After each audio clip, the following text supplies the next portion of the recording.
Here we are, we're at the Chicago Comic-Con. We're here with my favorite indie creator, Jeffrey Brown. How you doing, Jeff? Good, thank you. Should I call you Jeff or Jeffrey? Either one. I answer to both. Okay, sure. It's not Jeffy. Jeffy. Was that your name? No, but it would. I don't know. Then I feel like I'm in the family circus or something. All right. Okay. Now, growing up, were you a fan of things like the Family Circus and daily comic strips, stuff like that? More Garfield. Garfield was always my favorite, and then Far Side and Calvin the Hobbes when I got a little older. And then, of course, Marvel Comics is what I grew up being a fan of. And which Marvel Comics were you a fan of when you were growing up? The favorite was X-Men, but I also Fantastic Four, Thor, and then all the Secret Wars 2. And at some point, did you start getting into maybe more independent creators, like maybe Robert Crumb or people like that? I mean, what happened was the comic shop that I used to go to had this manager who, as I got older, he would start trying to introduce me to other stuff. And so when I was getting around to high school, he just handed me an issue of 8-Ball and was like, here, try this. I think you would like this guy. Dirty Plot, Julie Doucet's comic. So yeah, once I got into high school, I'd actually already started off with reading some of the European stuff, like from heavy metal, and like Mobius especially.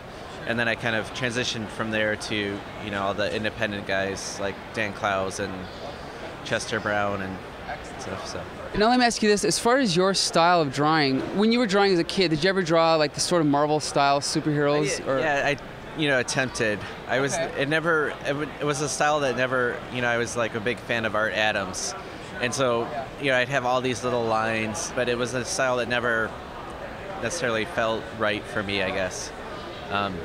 So was it a conscious choice to draw more the way that you do right now?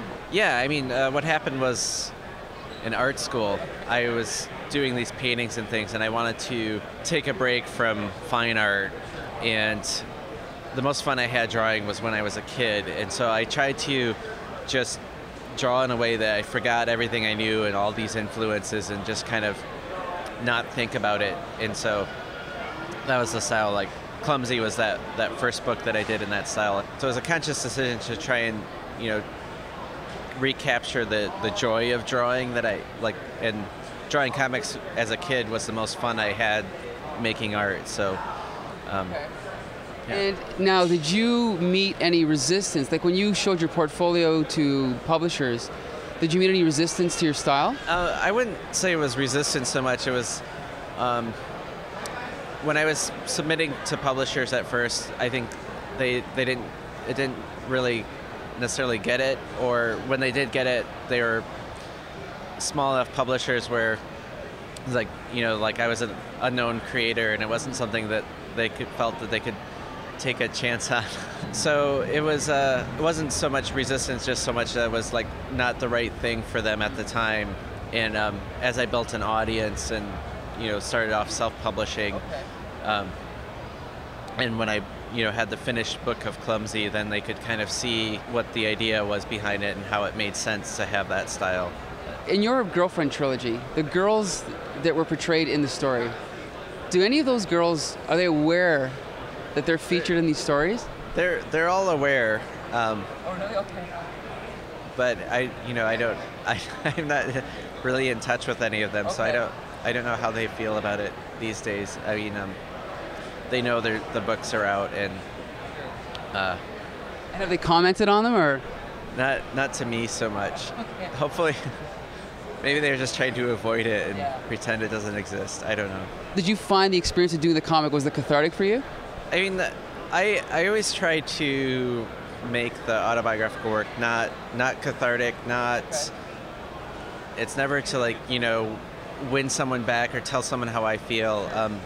So by the time I wrote Unlikely, and one of the reasons why I wrote Clumsy first, I guess, was I needed to have that catharsis already have happened in order to do the book and not get so involved emotionally and have like a little bit more perspective.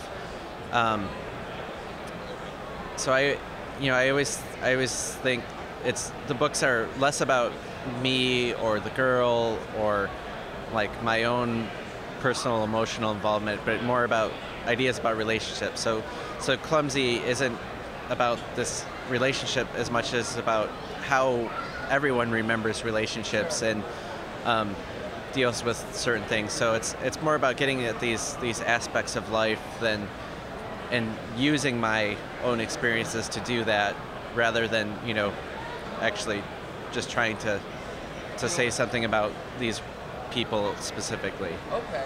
And now what about other projects? I mean, obviously you've done the Change Bots, you've done Sulk, Big Head. What other projects do you have coming up?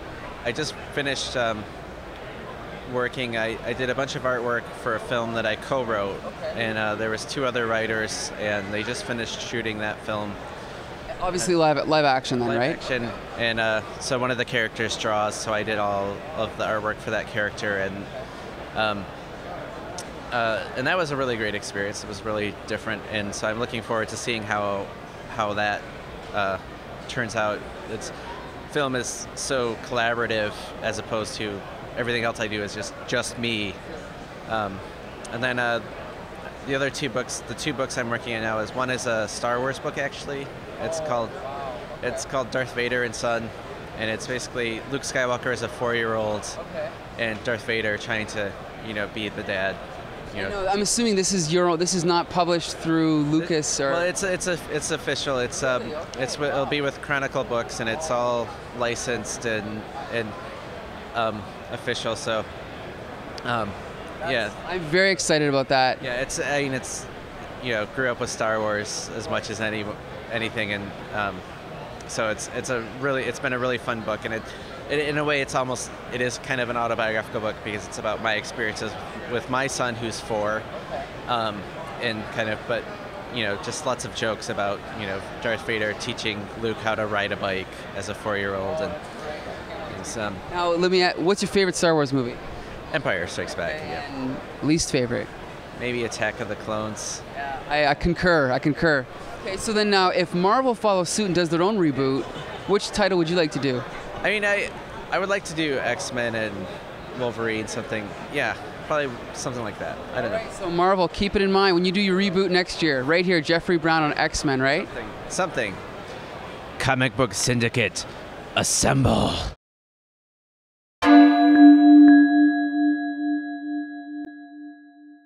We're just shooting an interview with Jeffrey Brown. Are you a fan of his? Yes. Oh, he's awesome, isn't he? Yes.